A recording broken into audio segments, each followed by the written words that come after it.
My name is John, a 59-year-old retired teacher from Boston. For years, I dreamed of the day I'd walk my daughter down the aisle, seeing her happy on her wedding day.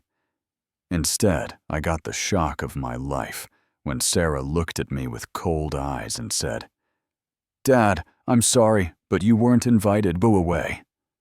The pain was indescribable as I stood there feeling like my heart had been ripped out. I had no idea that day would change everything. Before I continue my story, I'd love to know where you're watching from. Take a second to drop your location in the comments, hit that like button, and subscribe if family stories like mine resonate with you. Trust me, you'll want to hear how this wedding disaster turned into something nobody expected. Life wasn't always this complicated. For many years, I lived what I thought was the perfect family life with my wife, Margaret, and our two wonderful children, Sarah and Michael. We had built our home in a quiet suburb of Boston, where I taught history at the local high school for over 30 years. Margaret worked as an administrative assistant at a law firm downtown. We weren't wealthy by any means, but we had enough to provide a comfortable life for our children. Sarah was always my little princess. From the moment she was born, we shared a special connection. I can still remember teaching her to ride a bike in our driveway, her little face determined as she wobbled along while I ran behind holding the seat. "Don't let go, Daddy," she would call. But when I eventually did, she kept pedaling, not realizing she was doing it all on her own. The look of pride on her face when she finally noticed still warms my heart. Our camping trips were annual traditions. Sarah would help me set up the tent, while Michael, 2 years younger, collected firewood with Margaret. Sarah and I would stay up late looking at the stars as I told her stories about constellations. She would curl up against me in her sleeping bag, listening intently as I pointed out Orion's belt or the Big Dipper. When Sarah was 8, I spent months teaching her to read the Chronicles of Narnia. She struggled with some of the vocabulary, but her persistence amazed me. Every night she would climb into my lap, with the book determined to read one more page than the night before. By the time she finished the series, her reading level had jumped 2 grades. For her 12th birthday, I built her a treehouse in our backyard oak tree. It wasn't anything fancy, but I put in windows, a small desk, and even ran an extension cord so she could have a lamp. Sarah called it her thinking place and spent hours up there reading, drawing, or just watching the world. Sometimes she would invite me up and we'd share cookies and talk about everything from school to her dreams of becoming a veterinarian. Our relationship wasn't just about fun moments. When Sarah was 15 and struggling with algebra, I spent every evening at the kitchen table working through problems with her. Even after a full day of teaching other people's children, I never lost patience with her frustration. "You can do this, Sarah," I'd tell her. "Just take it one step at a time." She improved from a D to a B+ that year, and her hug when she showed me her report card felt like the greatest reward of my life. But things began to change as Sarah entered her late teens. The 2008 economic crisis hit us hard. The school district implemented pay cuts, and Margaret's law firm downsized, reducing her hours. Suddenly, our comfortable financial situation became precarious. Bills piled up, and the stress began to take its toll on our marriage. Margaret became increasingly distant. The warm, affectionate woman I had married seemed to disappear, replaced by someone constantly irritated and critical. At first, I thought it was just the stress of our financial situation, but there was something deeper changing between us. I took on tutoring after school hours to bring in extra income. This meant longer days away from home, coming back exhausted only to face more tension. Sarah, then 16, began to notice the strain between her mother and me. Margaret would make subtle comments at dinner. "Your father is too busy for family time these days," or, "I guess work is more important than us." I tried to explain to Sarah that I was working extra hours for the family But teenagers see things in black and white.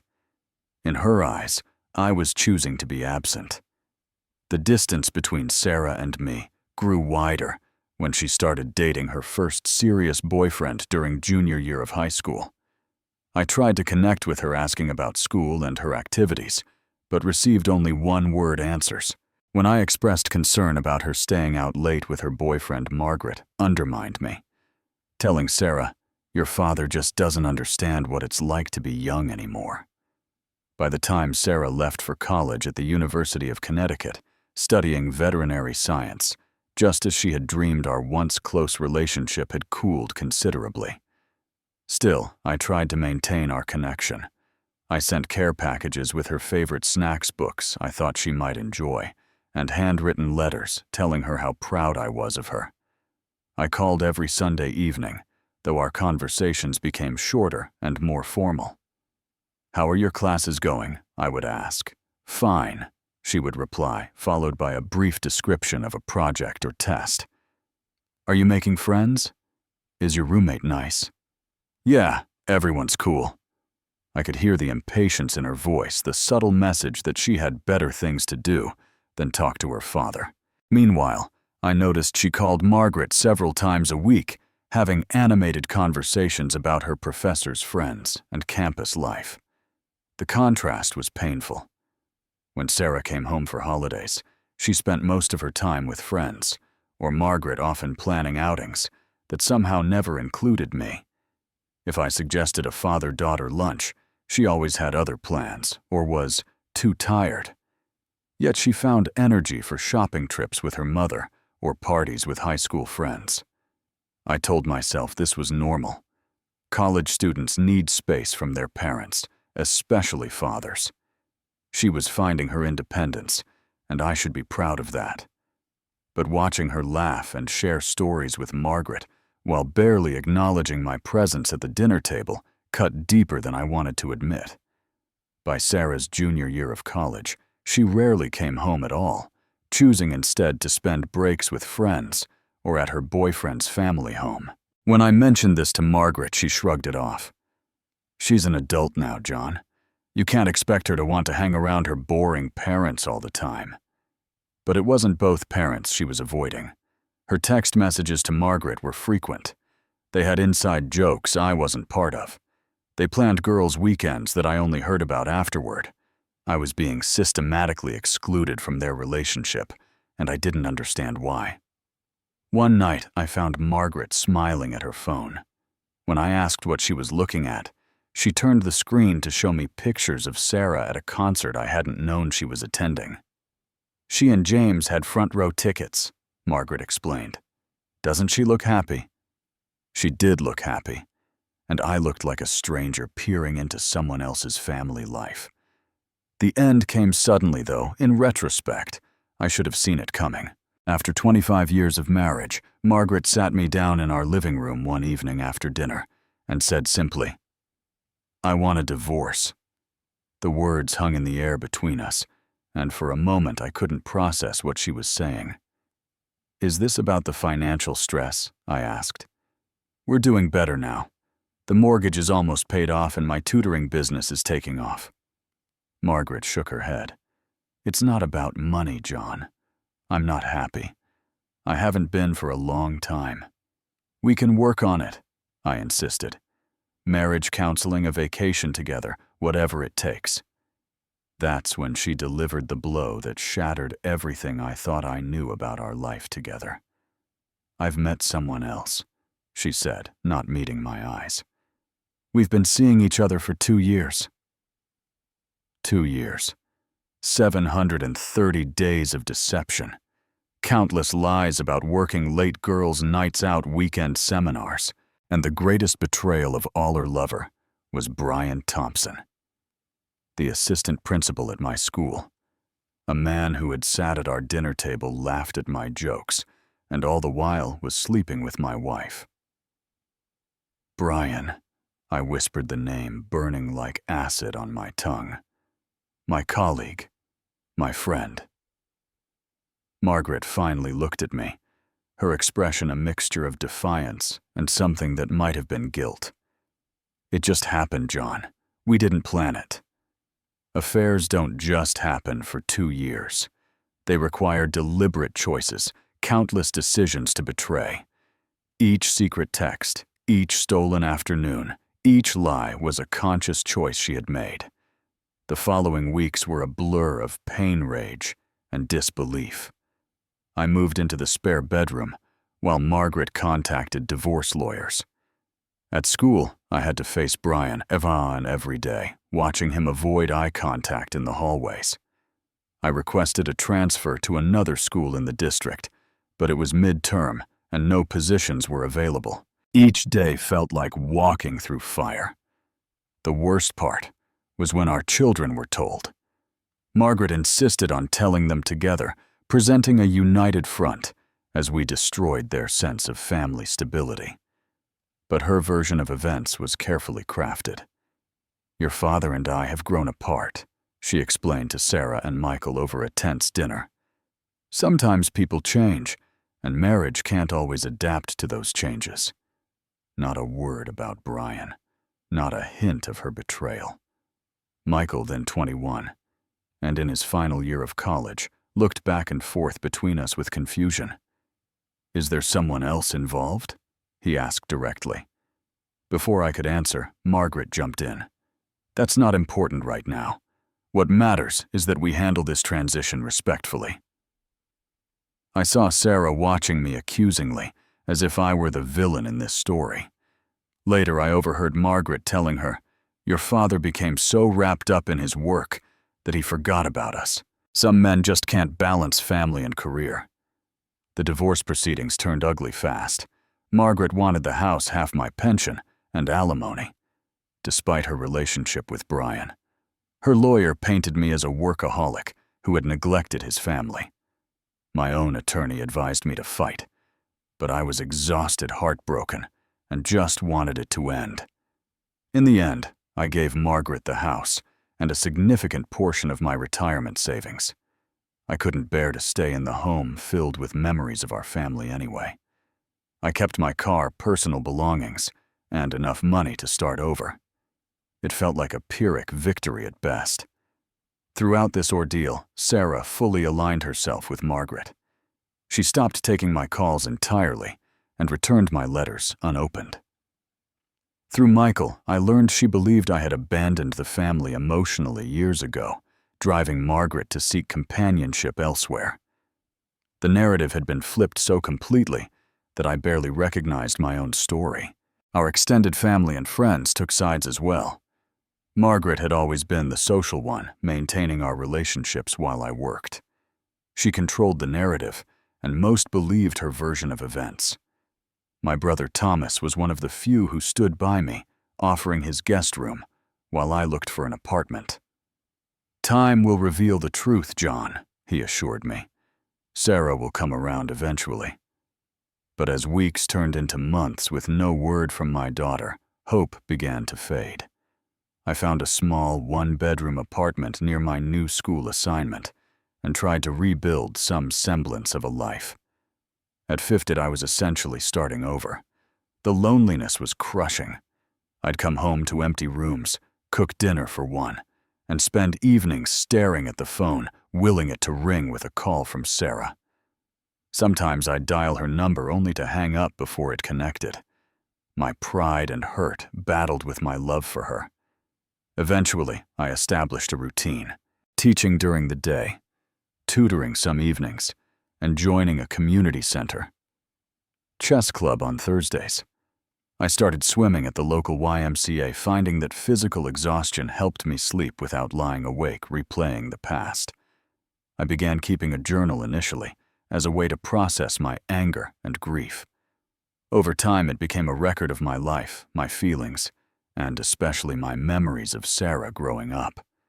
I wrote down every special moment I could recall, afraid that without documenting them, those precious memories might fade away, just like my daughter had.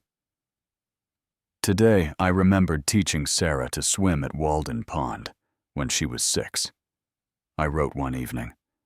She was so afraid of the deep water, but determined to learn. When she finally managed to float on her back, looking up at the sky, her smile could have lit up the whole state. "Look, Daddy, I'm flying in the water," she said. I wonder if she remembers that day at all. Yet the journal became my confidant, the only place I could express my longing for my daughter and my hurt at her rejection. Sometimes I addressed entries directly to her, as if someday she might read them. Dear Sarah, today would have been our annual fall hike up Mount Monadnock. Remember how we always packed those peanut butter sandwiches you loved, and I'd bring thermoses of hot chocolate. You said the view from the top made you feel like you could see forever. I miss seeing the world through your eyes. 3 years passed this way. 3 birthdays with cards returned unopened. 3 Christmases with gifts sent, but never acknowledged. 3 Father's Days spent alone looking at old photographs. I had begun to accept that my relationship with Sarah might never be repaired when Michael called with news that changed everything. "Dad, I need to tell you something," Michael said, his voice tight with uncharacteristic nervousness. "Sarah's getting married." Yet the words hit me like a physical blow. My daughter, my little girl, was getting married, and I was hearing about it from her brother, not her. I gripped the phone tighter, trying to keep my voice steady. "When?" I managed to ask. 6 weeks from now, June 12th, Michael replied. "She's marrying James Sullivan. They've been dating for about 2 years. James Sullivan. The name was vaguely familiar. I remembered Sarah mentioning a James during her senior year of college, but I knew nothing about him. Nothing about the man who would become my son-in-law. "Do you know him?" "What's he like?" I asked, hungry for any details. Michael sighed. "He's actually a good guy, Dad. Works in financial technology, very successful. They seem really happy together." "And the wedding, where is it happening?" "At the lakeside resort in the Berkshires. Mom's been helping plan everything." Of course she had. Margaret would be front and center for this milestone in our daughter's life, while I was an afterthought, not even worth a proper invitation. "I haven't received an invitation," I said, stating the obvious. The long pause on the other end of the line told me everything I needed to know before Michael spoke again. "Dad, you're not invited. Sarah was pretty clear about that." Though I had suspected as much, hearing it confirmed felt like a knife twisting in my chest. I closed my eyes, leaning against the wall for support. "I see. I tried to talk to her about it." Michael continued, his voice apologetic. "I told her you should be there, that she'd regret not having you walk her down the aisle. But she shut me down pretty fast." "Who's giving her away?" I couldn't help asking, though I dreaded the answer. "Uncle Robert," Michael said, referring to Margaret's brother. "Dad, I'm really sorry. This isn't right." After hanging up, I sat in my darkened apartment feeling hollow. My daughter was getting married, and I wasn't welcome at her wedding. The ultimate rejection. I pulled out a photo album and found pictures of Sarah as a little girl dressed up in a white pillowcase wedding dress for Halloween when she was 7, insisting I practice walking her down the aisle of our living room. "When I get married for real, Daddy," she had said, with all the seriousness a 7-year-old could muster, "you have to wear your very best suit and not step on my dress." "Okay, I promise, Princess," I had replied, never imagining that I wouldn't be given the chance to fulfill that promise. Later that evening, I logged onto Facebook, something I rarely did. Sarah had blocked me years ago, but through Michael's profile, I found some photos of her with James. She looked happy, radiant, even her dark hair longer than I remembered. Her smile wide as she gazed up at a tall, clean-cut man with kind eyes. They stood on a beach at sunset, his arm around her waist, an engagement ring glinting on her finger. My daughter was building a life with someone I had never met and likely never would. The thought was almost unbearable. The next morning, I wrote her an email. Dear Sarah, Michael told me about your engagement. Congratulations. Although we've been apart for years, not a day goes by that I don't think of you and wish you happiness. I understand I'm not invited to your wedding, and while that breaks my heart, I respect your decision. I want you to know that I love you unconditionally and without reservation. That has never changed and never will. If you ever want to talk, I'm here. Love always, Dad. I sent similar messages over the next few weeks, each expressing my love, congratulations, and openness to reconciliation. All were met with silence. Through Michael, I learned that Sarah had been telling James and his family that I had abandoned her, and Margaret that I had been an absent father even before the divorce. It was clear that Margaret had been poisoning Sarah against me for years, creating a narrative where I was the villain who had destroyed our family. The truth about Margaret's affair with Brian had somehow never reached Sarah's ears. I considered reaching out to Michael to set the record straight, to ask him to tell Sarah about her mother's infidelity, but I couldn't bring myself to put him in that position. He was maintaining relationships with both parents, walking a difficult middle ground. Asking him to be my messenger would only strain his relationship with his sister and mother. Instead, I did something I hadn't planned. I called my bank and arranged for a substantial withdrawal from my savings account, nearly everything I had put aside over my lifetime. Then I contacted the lakeside resort, and after some persuasion, arranged to pay for Sarah's entire wedding reception. The catering, the flowers, the band, everything as an anonymous gift. If I couldn't be there to walk her down the aisle, at least I could give her the wedding of her dreams.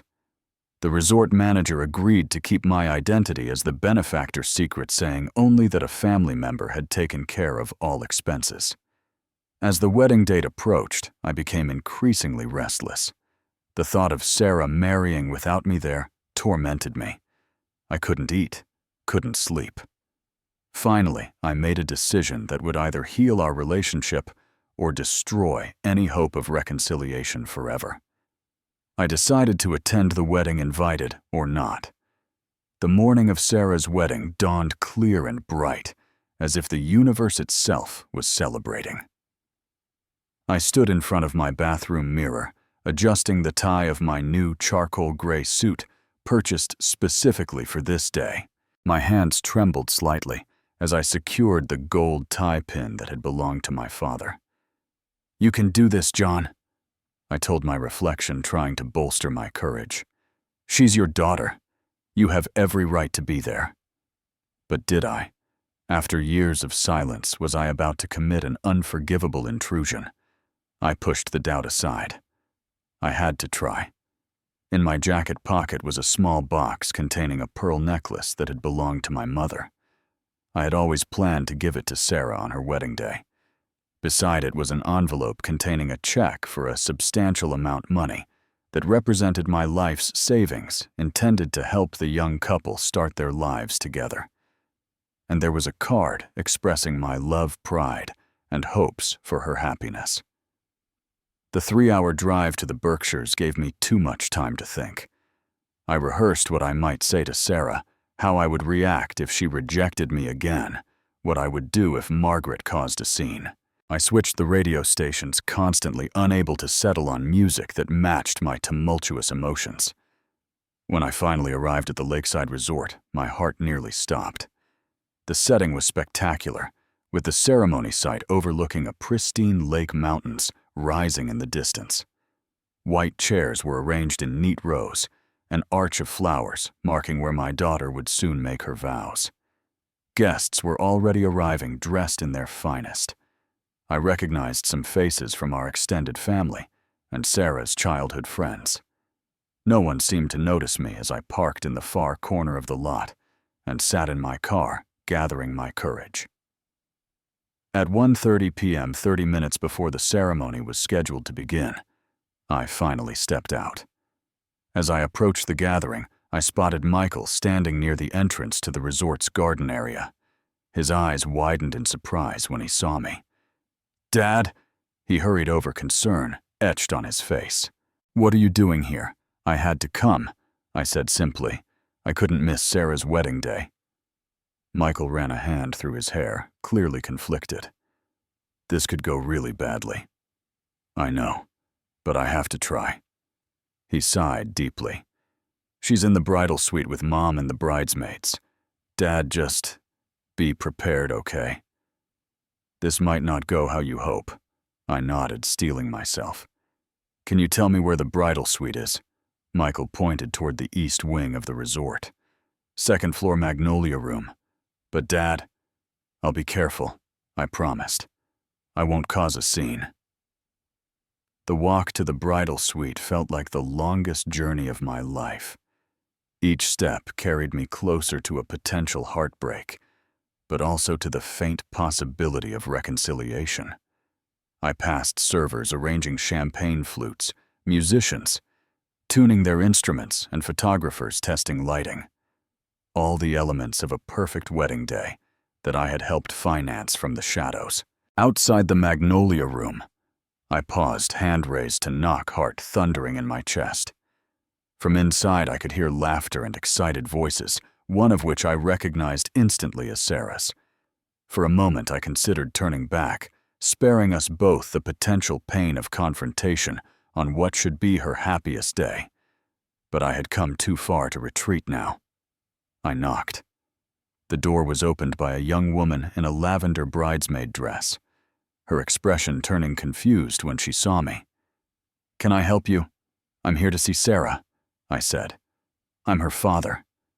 The room fell silent. Through the doorway, I could see several women frozen in place and then moving into view Sarah. My breath caught. She was absolutely beautiful in her wedding gown, her dark hair swept up with a few tendrils framing her face. She looked so much like the little girl I had raised, yet fully a woman now. Her eyes met mine, widening in shock, and then narrowing.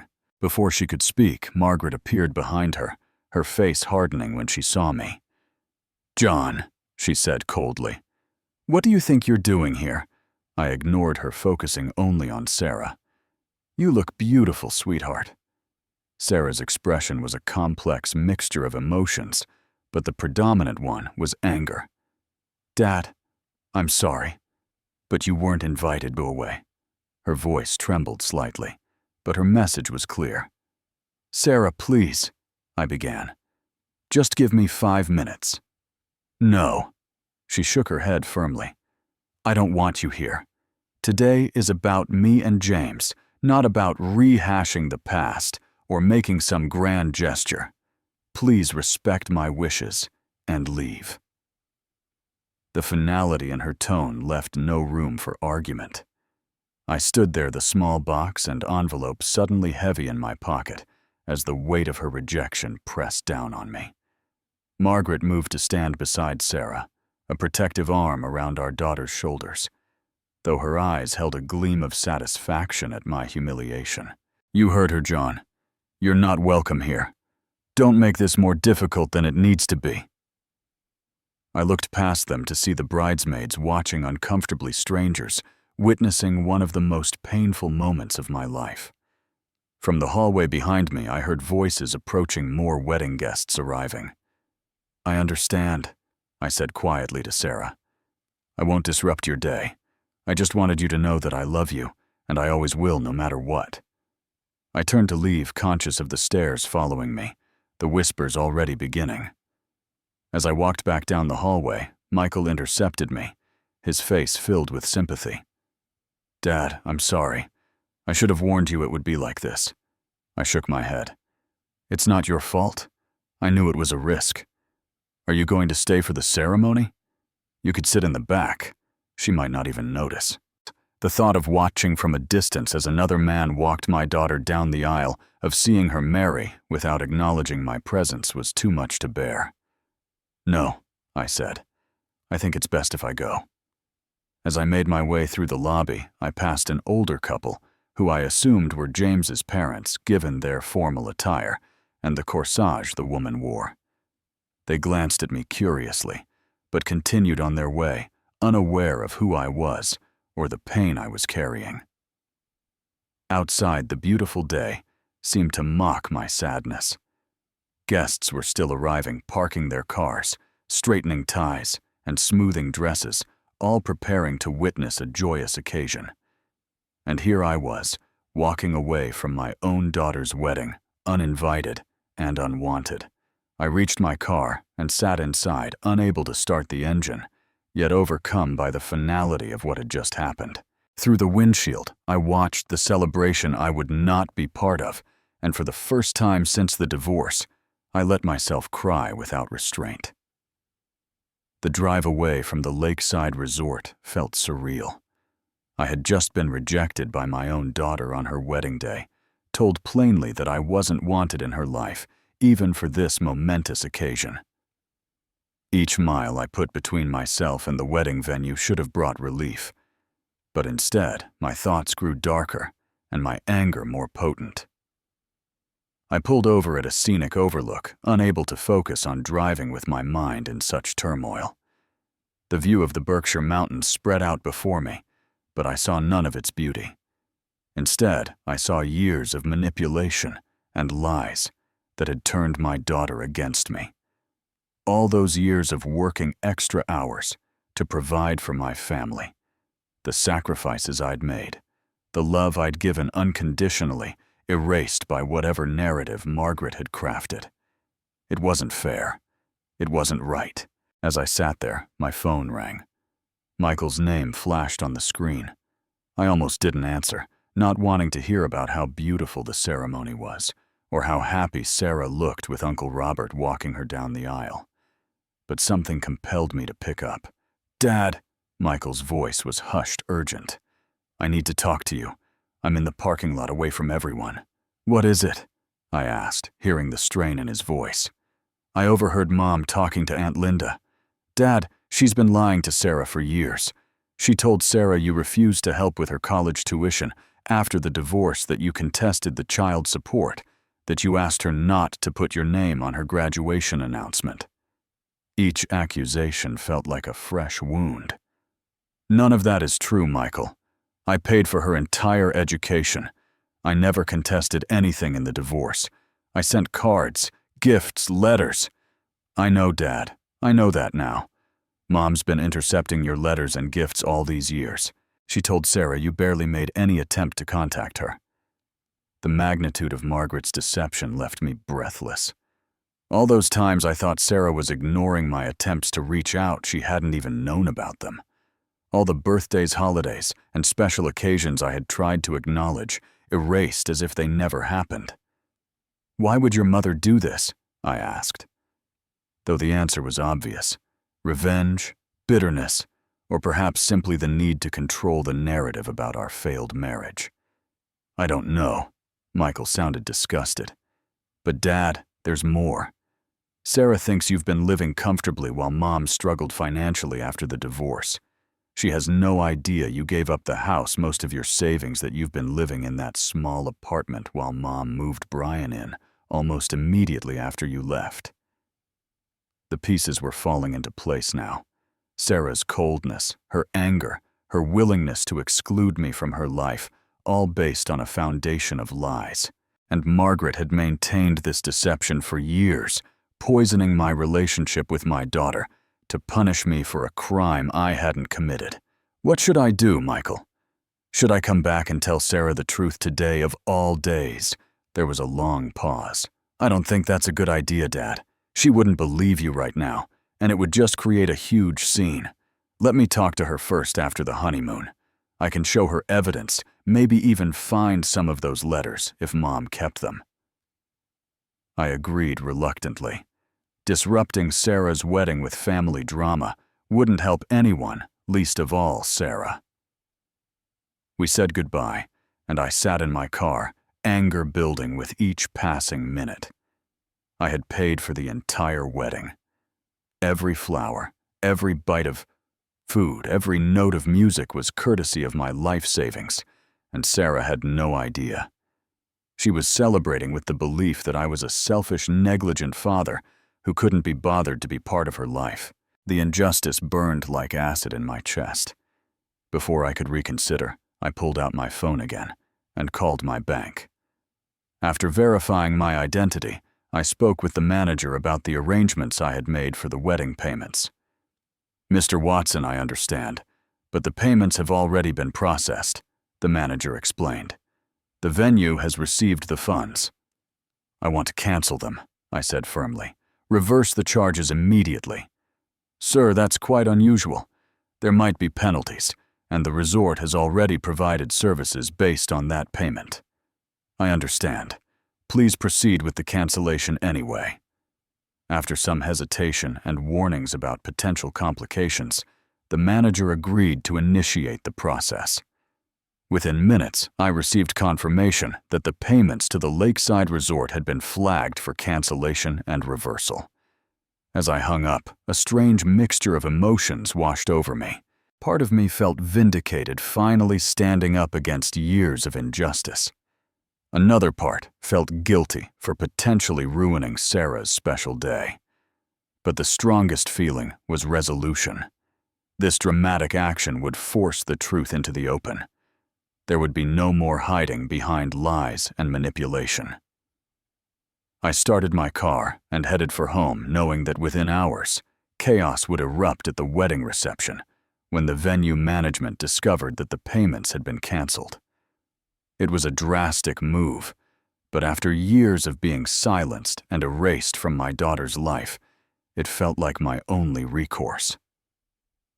The old John would have accepted his fate quietly, continuing to send unread letters and unacknowledged gifts. But that John was gone. In his place was a man who had finally reached his breaking point, who refused to be the villain in a story he ever wrote.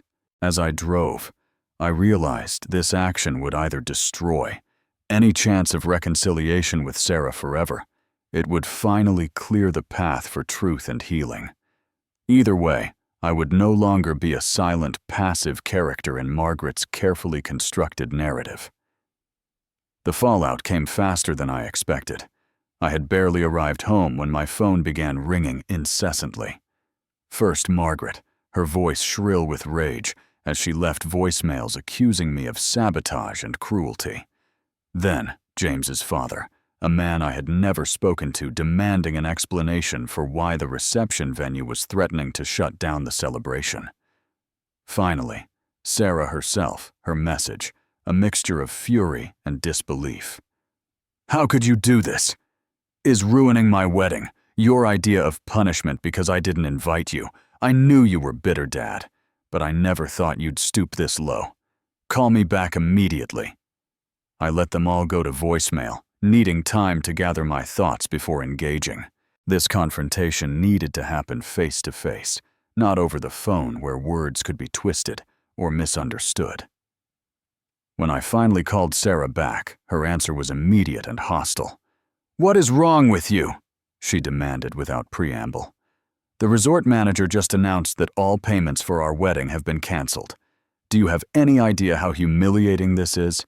"Sarah," I said calmly, "we need to talk, not over the phone. I want to meet with you, your mother, and Michael. There are things you don't know, things your mother has kept from you for years. Are you seriously trying to blame Mom for this? You're the one who just ruined my wedding day." "I paid for your entire wedding," I said quietly. "Every single expense. As a gift to you, even though you didn't invite me. And yes, I canceled those payments when I discovered that your mother has been lying to you about me for years." There was a long pause. "What are you talking about?" Sarah's voice had lost some of its edge, confusion replacing anger. "Ask your mother if she's been hiding my letters, my gifts. Ask her if she told you the truth about the divorce, about who really left whom. Ask Michael what he discovered today. Then, if you want to hear my side of the story, I'll be at the Lakeside Resort coffee shop in 1 hour. I'll bring proof of everything I'm saying." I hung up before she could respond, then immediately texted Michael to fill him in on what was happening. His reply was supportive, but cautious. "This is going to get ugly, but maybe it's time for the truth. I'll be there." The drive back to the Berkshires was tense but purposeful. This time, I wasn't going as a supplicant hoping for acceptance. I was going as a father, demanding justice and truth. In my briefcase were bank statements showing tuition payments, copies of canceled checks for child support, and most importantly, my journal documenting years of attempted contact with Sarah. When I arrived at the resort, the parking lot was in chaos. Guests were milling about in confusion, staff were rushing back and forth, and there was a general air of disruption. I made my way directly to the coffee shop, choosing a quiet corner table and ordering a black coffee to steady my nerves. 20 minutes later, the door opened and Sarah walked in, still in her wedding dress, though she had removed the veil. Behind her came Margaret, her face tight with anger, and Michael looking grim but determined. James followed as well, protective of his new wife, eyeing me with suspicion. "You have 10 minutes, Sarah said coldly, sitting across from me. "Explain why you thought it was acceptable to ruin our wedding." I looked at each of them in turn, then focused on Sarah. "I'm going to tell you a story, and I want you to listen without interrupting. After that, you can decide what you believe." I started with the divorce, explaining how Margaret had admitted to her affair with Brian, how she had been the one to leave, not me. I detailed the financial settlement that had left me starting over at 56, while she kept the house and much of my savings. I described my countless attempts to remain in Sarah's life, the letters, the gifts, the phone calls that went unanswered. "I thought you were ignoring me, that you had chosen to cut me out of your life. It wasn't until today that Michael overheard the truth. Your mother has been intercepting my communications and lying to you about me for years." Margaret started to protest, but Michael cut her off. "It's true, Sarah. I heard Mom telling Aunt Linda how she'd kept Dad's letters from you, how she made sure you believed he didn't care." Sarah's face had gone pale. She turned to her mother. "Mom, is this true?" Margaret's expression was defiant. "You were better off without him, Sarah. He was always putting his work before us, even before the divorce. I was protecting you from more disappointment. By lying to me," Sarah's voice rose, "by making me believe my father abandoned me. I paid for your entire college education." I continued quietly. "Every semester, every textbook. I sent birthday and Christmas gifts that you never received. I tried to attend your graduation, but was told by your mother that you didn't want me there." James, who had been silent until now, looked at Margaret with growing concern. "Mrs. Henderson, did you really do these things?" Margaret's facade finally cracked. "You don't understand. After the divorce, I was hurt and angry. I wanted him to suffer like I had suffered." "So you used me as a weapon," Sarah said, her voice breaking. "You turned me against my own father based on lies." I opened my briefcase and laid out the evidence: bank statements, canceled checks, and most damning of all, copies of the letters and cards I had sent over the years, addressed to Sarah, but never delivered. Michael had found a box of them in Margaret's closet earlier that day and had brought them to the meeting. Sarah picked up one of the letters with trembling hands. It was dated 3 years ago for her college graduation. "My dearest Sarah," she read aloud, her voice catching. "Though I won't be there to see you accept your diploma, know that I am thinking of you with immeasurable pride. Your hard work and dedication have brought you to this moment, and no father could ask for more from his daughter. I've enclosed a small gift to celebrate your achievement, though no material thing could express how proud I am of the woman you've become. I hope someday we can rebuild what has been lost between us. Until then, know that my love for you has never wavered. All my love. Dad." Tears streamed down Sarah's face as she finished reading. She looked up at me, then at her mother, emotions warring in her expression. "The wedding," she said finally. "You really paid for everything." I nodded. "It was supposed to be anonymous. My gift to you since I couldn't be there to walk you down the aisle. But when I found out today about your mother's deception, I couldn't let it continue. I'm sorry for the disruption, but I couldn't bear another day of you believing I was someone I'm not." Sarah turned to James, who had been listening in stunned silence. "Did you know any of this?" He shook his head. "I only knew what you told me, that your dad had essentially abandoned you after the divorce. I had no idea there was another side to the story." The coffee shop had grown quiet, other patrons sensing the intense family drama unfolding. Sarah sat very still, looking at the pile of evidence before her years of truth finally revealed. "I don't know what to think," she said finally. "I've believed for so long that you didn't care, Dad, that you chose to walk away from me, and now to find out it was all based on lies. I never stopped loving you, Sarah. Not for a single day." Margaret stood abruptly. "This is ridiculous. John, you can't expect to waltz in here after all these years and be forgiven just because you threw some money at her wedding." "Mom, stop," Sarah said sharply. "You don't get to control this conversation anymore. You don't get to decide what Dad and I say to each other." The words hung in the air, a declaration of independence from years of manipulation. Margaret's face flushed, but she sat down without further protest. Sarah turned back to me, her expression softening slightly. "What happens now?" "That's up to you," I said. "I can reinstate the wedding payments immediately, so your reception can continue as planned. As for the rest, I'm just asking for a chance to be your father again, to get to know you as the woman you've become, to be part of your life, in whatever way you'll allow." She was quiet for a long moment, then reached across the table and took my hand. It was the first time she had touched me in years, and the simple contact nearly undid me. "I'd like that," she said softly. "I think we have a lot of catching up to do." In that moment, with my daughter's hand in mine and the truth finally laid bare, I felt something I hadn't experienced in years. Hope. The road to healing would be long and likely difficult, but for the first time I could see the possibility of reconciliation on the horizon. "First things first," Sarah said, a hint of her old smile emerging. "There's a wedding reception waiting to happen. I think it's time you met my husband properly." And as we left the coffee shop together, Sarah's hand still in mine, I knew that this day, which had begun with such pain and rejection, might yet end with the beginning of healing. The months following Sarah's wedding were a careful dance of rebuilding trust and reestablishing a relationship that had been fractured for years. We started with weekly phone calls, somewhat awkward at first, both of us navigating the unfamiliar territory of getting to know each other as adults. "I'm not sure where to begin," Sarah admitted during our first real conversation after the wedding. "I feel like I don't really know you at all." "We can start anywhere," I told her. "We have time now." We began with small, safe topics. Her work at the veterinary clinic, my teaching career books, we'd read movies we'd seen.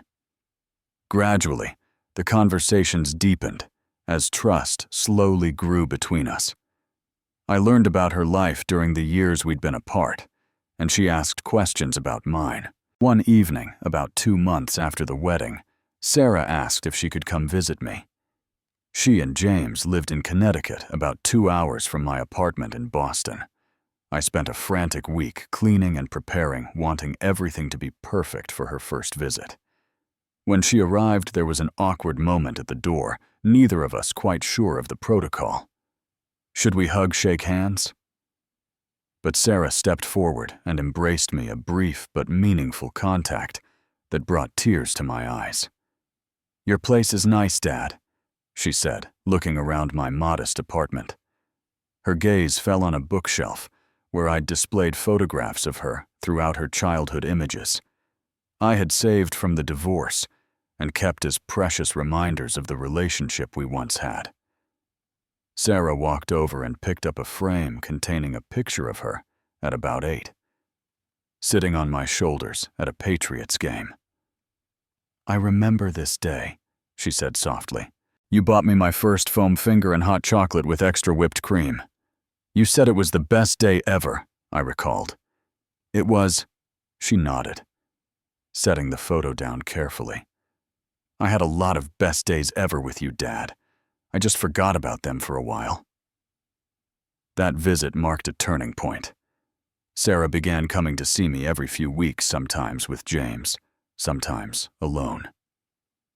James and I developed a friendly relationship based on mutual respect and our shared love for Sarah.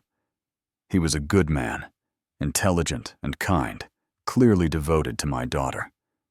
Seeing them together, I could tell they had a solid partnership that would weather life's inevitable storms. The real breakthrough came when Sarah asked if she could read my journals, the ones I had kept during our years of separation. I hesitated, knowing they contained raw emotions and painful honesty. Are you sure they're pretty unfiltered? I was hurt and angry sometimes. I want to understand what it was like for you, she insisted. I spent years believing my version of events. I need to know yours. I gave her the journals, 7 volumes spanning the years since the divorce. She took them home, and for 3 weeks I heard very little from her. I worried that the contents had upset her, that my unvarnished emotions had created a new rift between us. Then, one rainy Sunday afternoon, there was a knock at my door. Sarah stood there, eyes red from crying, the journals in her arms. Without a word, she stepped inside and hugged me tightly.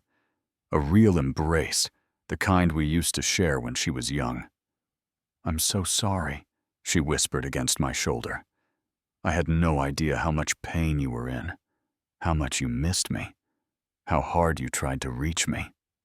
We sat on my couch for hours that day, talking more openly than we ever had, as she asked about specific entries, specific memories I had recorded. The wall between us crumbled a little more with each question, each honest answer. When Mom told me you didn't want to pay for my college, I was so hurt, Sarah confessed. I thought it meant you didn't believe in me or my dreams. Sarah, I would have sold everything I owned to help you pursue your education, I told her. Your success has always been my greatest pride. In turn, Sarah shared her own journals from those years, allowing me to understand her perspective, the confusion and hurt she had experienced, believing her father had abandoned her. Reading her words was painful, but necessary, helping me comprehend the depth of Margaret's deception and its impact on our daughter. Margaret remained a complicated factor in our reconciliation. When Sarah confronted her mother with the full extent of her manipulations, Margaret initially denied everything, then tried to justify her actions as protection, eventually faced with irrefutable evidence, and Sarah's growing anger, she offered a qualified apology that accepted little actual responsibility. I'm sorry if you feel I misled you, she told Sarah during a tense phone call I wasn't meant to overhear. But you have to understand, your father hurt me deeply, and I was just trying to shield you from being hurt too. Sarah wasn't satisfied. You didn't shield me, Mom. You weaponized me. You used my love and trust to punish Dad, and in the process, you robbed me of years with him that I can never get back. Their relationship became strained, though Sarah wasn't ready to cut ties completely.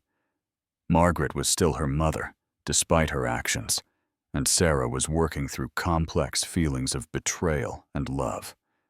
I never encouraged Sarah to distance herself from her mother, knowing that would only create more pain and potentially make me appear vindictive. She's still your mom, I told Sarah when she expressed frustration after particularly difficult conversations with Margaret.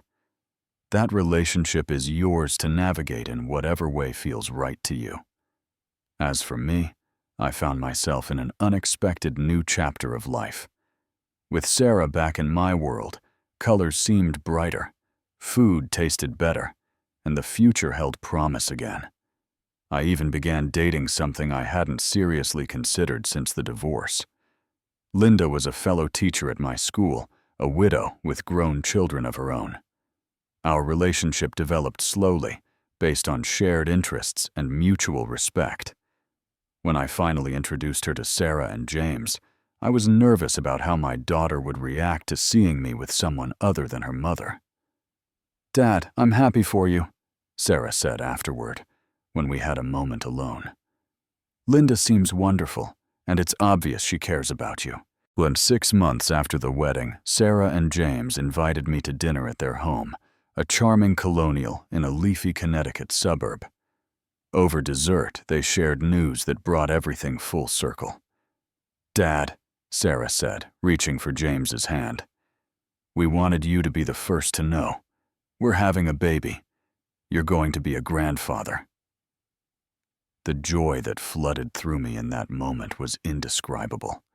Not just the prospect of a grandchild, but the fact that Sarah wanted me to be the first to know that she was inviting me fully into this new chapter of her life.